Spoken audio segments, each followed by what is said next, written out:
welcome to my go-to shoe, Faith, Hope, and Love, A Journey Through Loss, Live on, Strengthen Soul. And of course, before we get started, like, subscribe, and share. Touch the notification button so you know when I'm coming back. Thank you, thank you, thank you. Much appreciated. So,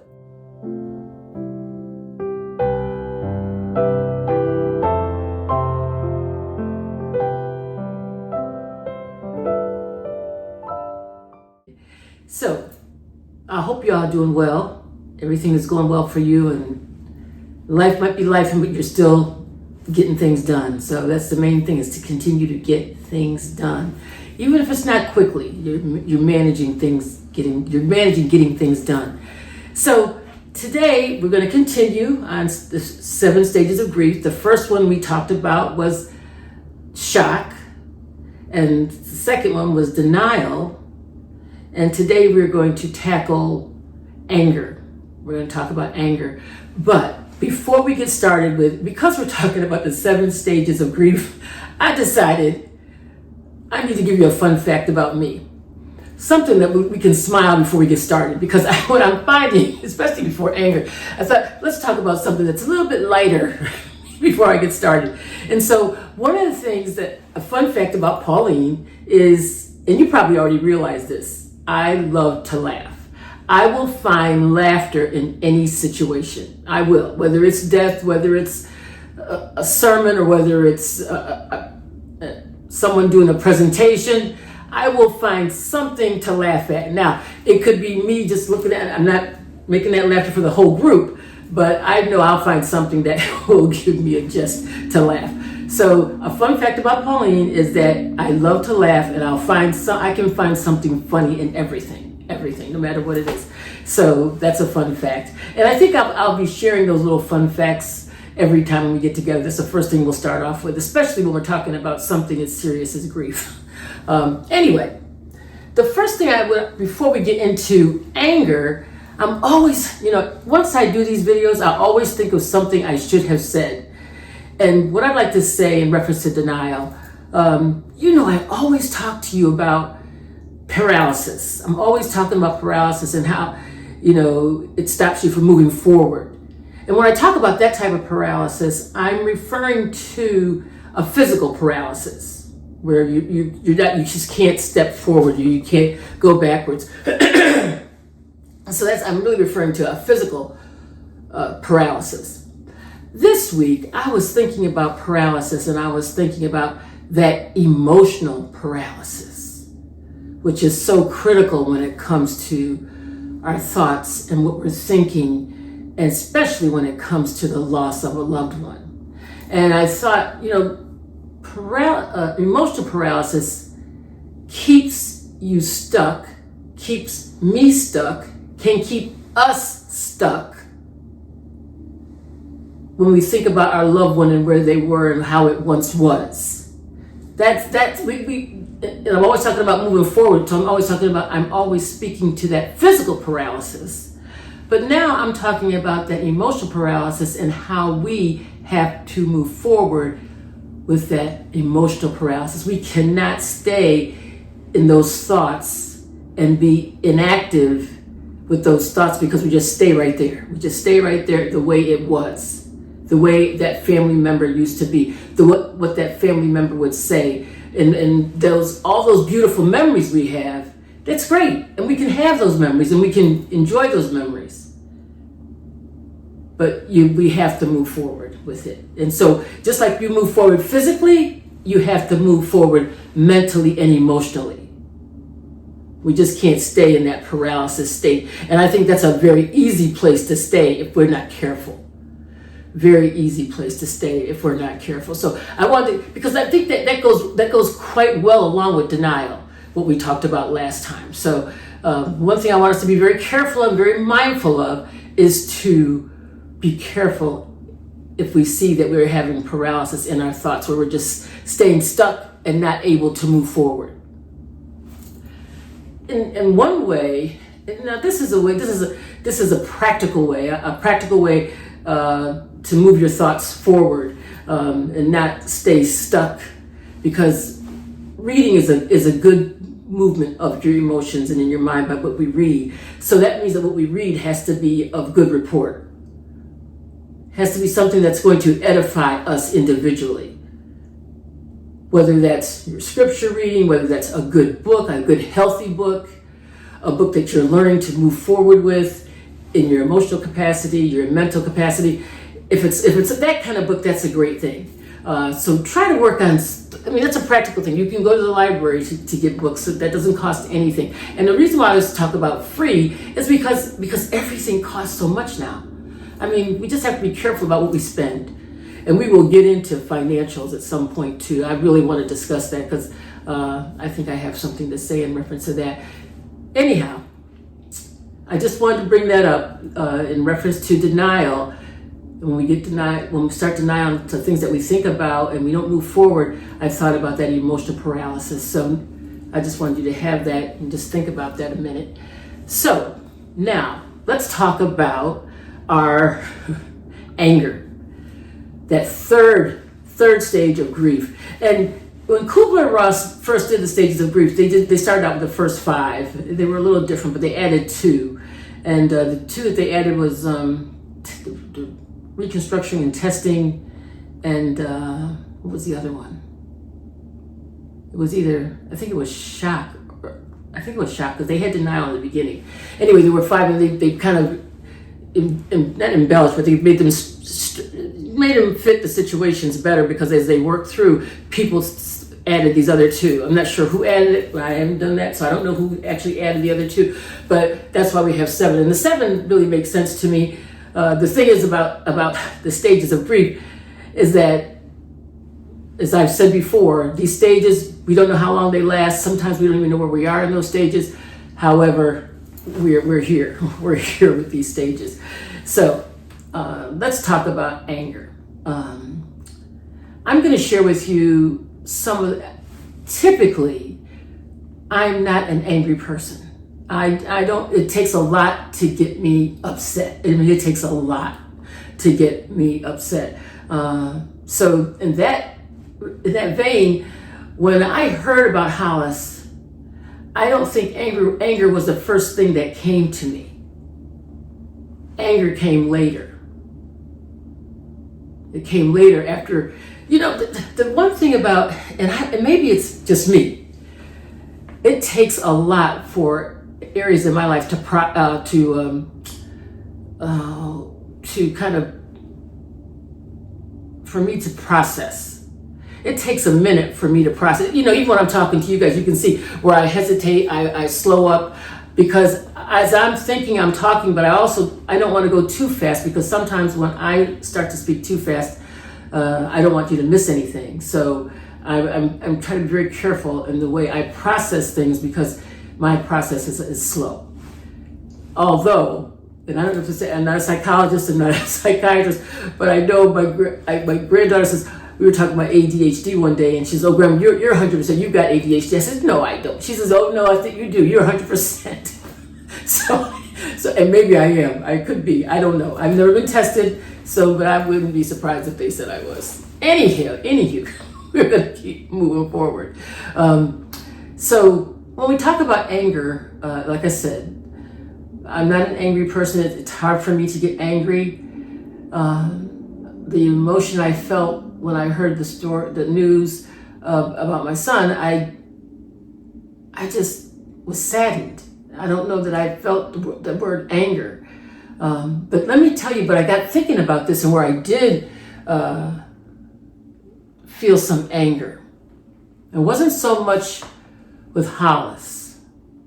I felt anger when Brad passed, because Brad passed of colon cancer. And when he went, he was at the 4th stage. And that 4th stage is when, there's really nothing they can do. They won't do surgery. They just won't do anything. That doctor turned the paper over. All he did was turn the paper over, and he had 4 stages in like a pamphlet, and he checked number 4. That's basically how he told us. Told Brad, that wasn't the way to go about it, but that's what that doctor did. Whatever. Anyway, but I was angry with Brad because he did not go to the doctors. We were both supposed to get our colonoscopies at the same time, and he just wouldn't go. He just wouldn't go for the appointment. He just wouldn't do it. And so I was angry about that. And then one other area that I was angry about when Brad asked, and I think I mentioned this to you before, when Brad asked the doctor how much time he had. You know, he was at the 4th stage, and Brad says, you know, well, how much time do I have? And the doctor looked at him and he says, about 3 years, 3 years. And I really was angry with the doctor that the doctor said it. And I told you this because I feel like, you know, and I didn't think about this anger until, like, actually as I was looking at the stages, I started thinking about the anger that I had thought about way back when. And now we're here when you're no longer here. So that was, it made me angry now because of the fact that it didn't have to be this way. It didn't have, there's some things that we do, they don't have to be at that point. Yes, God allowed it to take place, but it doesn't necessarily have to be so. On another note, everybody, you know, the way our lifestyle is today and the way we eat, I think we could enhance our lifestyles if we ate a little differently. However, when it's time for you to go, you're going. At the end of the day, when it's time to go, you're going. It is what it is. It is what it is. You know, because some people can do everything perfectly right, and then, you know, it's all of a sudden they're gone. So, you know, I don't know that I can even put a time on that. I can't even say anything with that. Is that just happens? But life happens, and we're here for a specific amount of time, and that's why, as I say, we need to do as much as we possibly can while we're here. So when it comes to anger, to be honest, like I said, I was angry. Now, when it comes to the man who, the person who did that to Hollis, I couldn't even look at the video. Now, someone asked me, did I forgive that person? So this is when I think the anger can come into play. They asked me, you know, you're a preacher. Did you forgive him? And I honestly could say, no, I did not.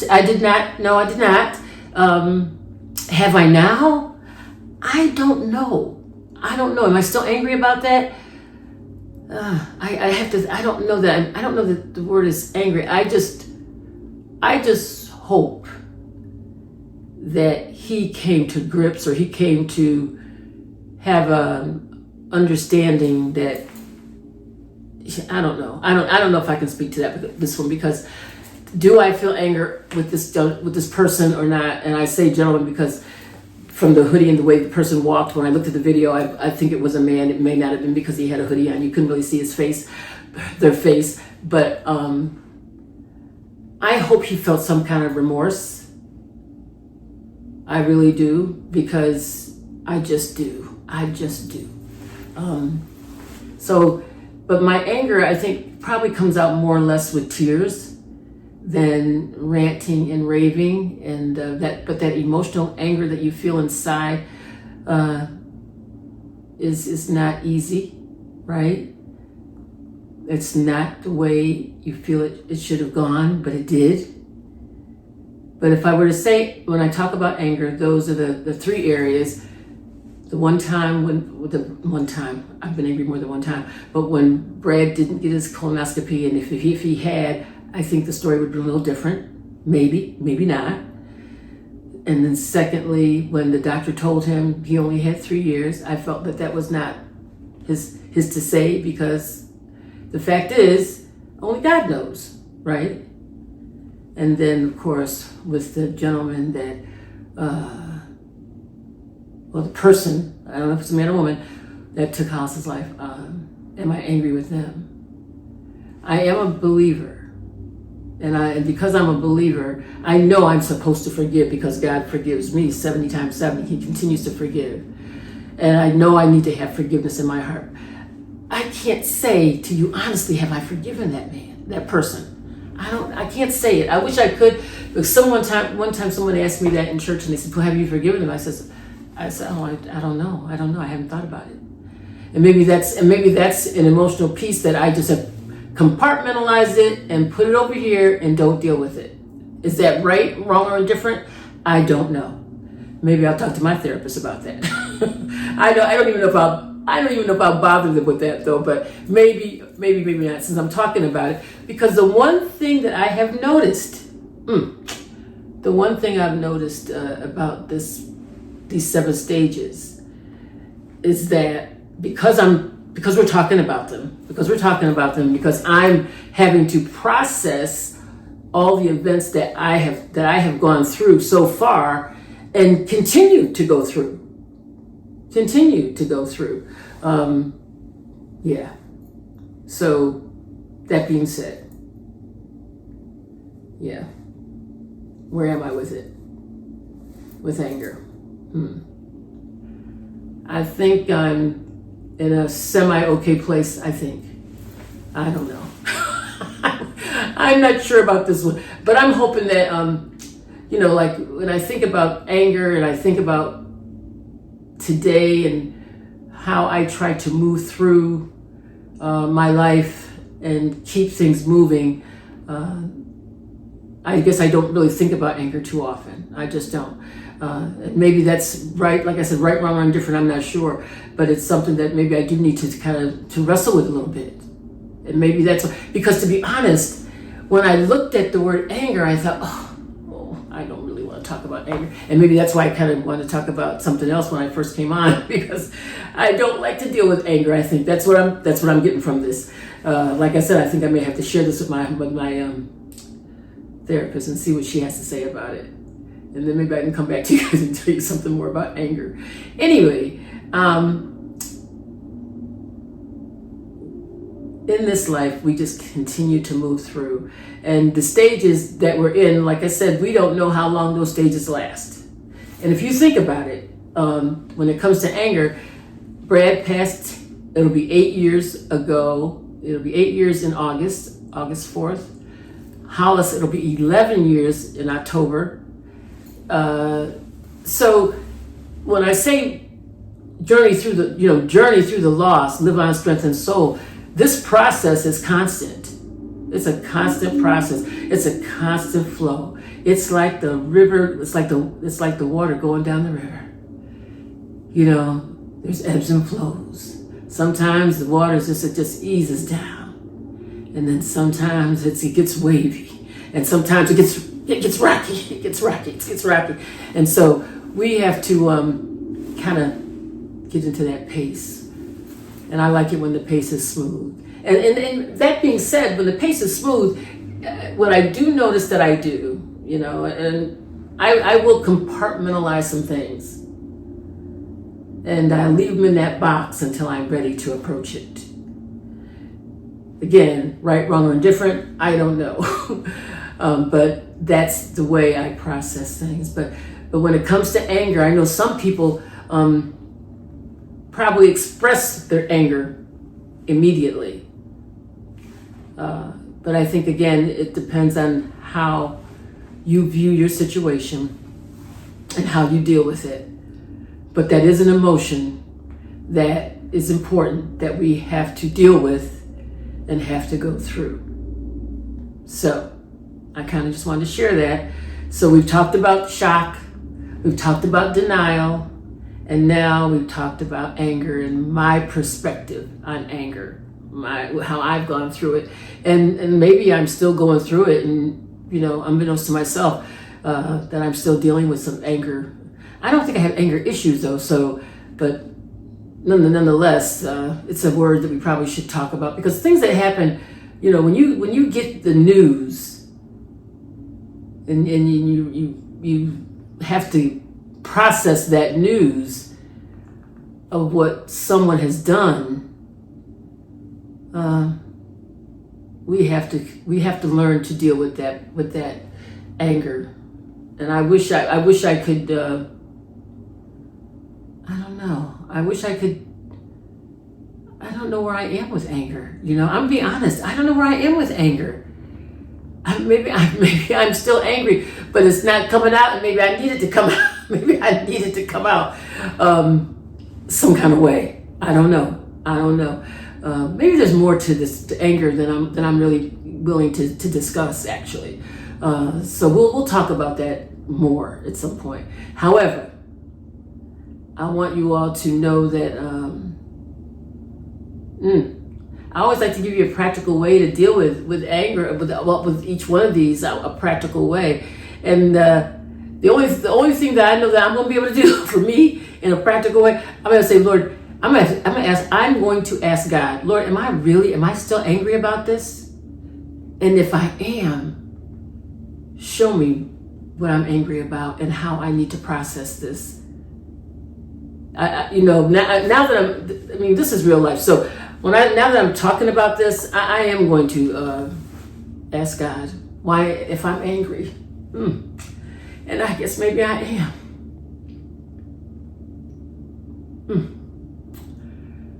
Yeah. So I guess I am angry, and I wish I knew how to deal with that kind of anger. Because, I always say we shouldn't stuff our feelings down. Sometimes you just stuff those feelings down, and maybe that's what I've done. I've just stuffed my feelings of anger down so I don't deal with them. But the last thing I want to do is for it to explode, right? I don't want that to happen. And so I will ask God to, if I'm angry and if I need to, I'm not going to say if I know I need to have some forgiveness for this person that did that to Hollis. Whew. Y'all, I'm telling you, this is why I go back to the fun stuff. Why I go back to the fun stuff, because the serious stuff is tough on a person. It's tough on a person. Anywho, as they say, I love y'all. And I'm going to stop right now. We talked about the stage 3, anger. We talked about stage 1, shock. Stage 2, denial. Stage 3, anger. And I've given you some practical tips over the course of some of these. We'll see what God tells me and talks when I have my little one-on-one talk with the Lord. Let me find out what He tells me about this anger issue and how I have to deal with it. Because I'm sure He is going to let me know now that I'm talking about it. Anyway, I love you all. Have an absolutely outstanding week. Until we meet again, God bless you, God bless you, God bless you. And no matter what happens, know that God is in control.